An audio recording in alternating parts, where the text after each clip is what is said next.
Hello, everybody. Welcome to my channel. Make sure that you like, share, comment, and subscribe on my channel because that helps me out a lot. Today, we're going to be talking about a lot of different things. My main topic today is the baby boomer generation and why it's so important because we're going to still be around a few more years. Uh, Baby boomers are the kind of people that have grown up in the 50s and early 60s.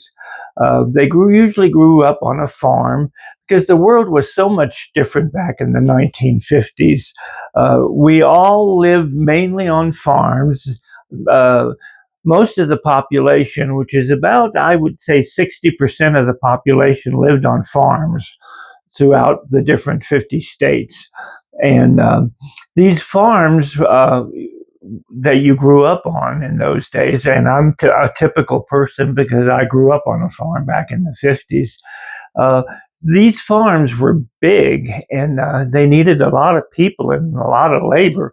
So people back in those days, they had large families. It was not uncommon for a person to have 8, 9, even 11 and 12 kids in the family to work the farms. It's just one of those anomalies and that grew up when you grew up in the 50s. You came from a large family, so you grew up with a lot of brothers and sisters that were working the fields all the time.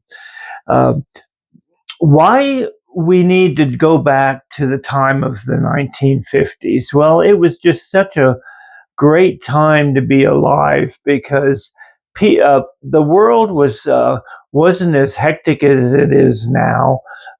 It was more laid back, and it was a life that was pretty manageable because you had control over your life back in the 50s. You controlled a majority of your world because you grew your own foods. The mother was always in the home. She wasn't out working a different job like they do now. So she was mainly raising her children and taking care of them.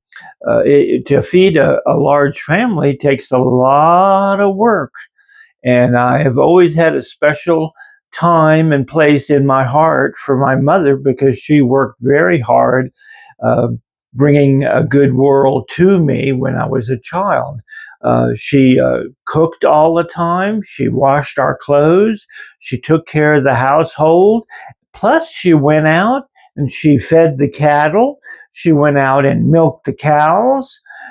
She made butter fresh, from a churn where you go up and down, with their handle on it and a glass, and you pour the milk in, and you rotate you rotate the milk until it turns into butter, and then you scoop the butter out.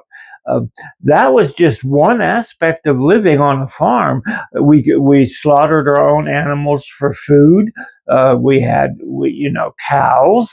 We had beef. We had pigs. We had chickens, and it usually fell on the younger people or the mother to go out and do the things that I thought was horrible. I couldn't stand it growing up in a farm because I saw a lot of animals being slaughtered, and it just didn't agree with me. Because usually, if I took care of a pig growing up, which I did, I had this favorite pig. I called him Porky, and I would get up and feed him all the time early in the mornings, made sure he had fresh water and plenty of food to eat. And I raised him from a little baby. And by the time he was big enough to kill, uh, I was in a state of shock to what it all entailed because you ended up having my dad ended up having to go out to the pig pen and shooting the pig in the head, uh, and then cutting its throat to let the blood bleed out. Um, and then they would string him up uh, with rope or chain and start butchering him.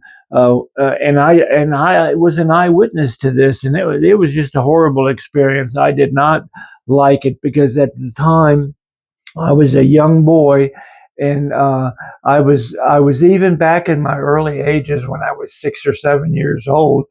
I was a very spiritual person, and I just could not rectify the thought of killing these animals just to feed us, to keep from us starving to death. The 50s was a very poor time. People didn't go to the grocery store all the time. You were lucky to go once a month to just pick up your staples like flour, sugar, coffee, things like that, lard, uh, where you a lot of times couldn't make it on your own. But most of the time, my life consisted uh, of a very, very meager life, living a very primitive lifestyle back in those days. Uh, uh, it's also very important to remember baby boomers are so much different, where we have so much of a different character because of the way we grew up. We were not involved with technology like the world is now. Most baby boomers, they know a little bit about computers and how to do things, but most of them are like me that know very little and have to rely on my children to teach me how to run a computer and stuff and how to have access to it. So things have changed. Society has changed, and I have to say, not for the better, because children growing up these days, they have a lot of problems. They're not very sociable animals anymore, and we are animals, believe me, because we grew up with other animals. And it's just one of those things that you really have to think about what happened to our society since the 1950s. Uh, Now, I'm running a little bit late and I'm out of time here, so I'm going to have to speed this up. I wanted to cover a few areas of current events, like the election of the Pope coming up. They are busy in the Vatican trying to vote for a new Pope, and hopefully, we should hear something later today or tomorrow about who the new Pope will be. We also have the war in Ukraine. Here we are with President Trump trying to negotiate a peace treaty between Russia and Ukraine. And just Ukraine has agreed to a lot of things, and Russia just won't have it. They cannot agree with anything that the Ukrainians want, because the Ukrainians don't want to lose the territory that the Russians are occupying right now. So it's just a battle, and it's a big mess. And now we also have this week the outbreak of the hostilities between Pakistan and India. What is going on in the world with all these outbreaks? And Israel is mad. They were just hit recently by a missile from another Yemen strike. It's just the world seems like it's in disarray, along with the problems we're having with our economy and whether or not these Trump tariffs will work or not. There's just a lot of going on, and this is just right before Mother's Day. I just want to wish all the mothers out there a most blessed Mother's Day, and hopefully you'll have many, many more. Uh, Now, I'd like to also send love and blessings to my regular audience. If you have any prayer requests, please send them in. I have this section of my video that I always devote for prayer requests, because if you're struggling with something, let me know about it so I can pray for you. It's so important. Prayer in your life is really important. It doesn't make any difference which religion you are. You can be Catholic, you can be Protestant, you can be Muslim. It doesn't make any difference. Prayer is so important for your happiness and joy in life.